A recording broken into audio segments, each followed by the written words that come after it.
Now we're going to go through the ingredients of the corn muffins.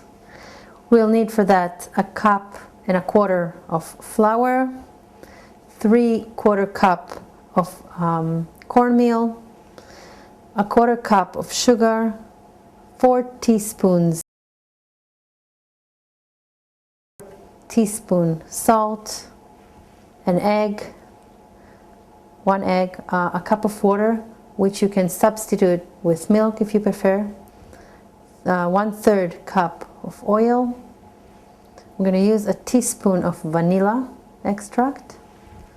We'll need 2 bowls, one for the dry ingredients, one for the wet ones,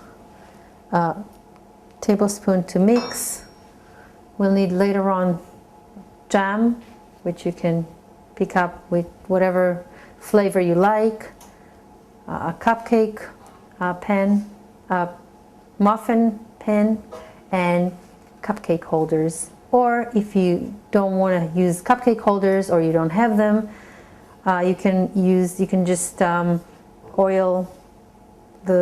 grease the pan and bake it straight inside the muffin holes here.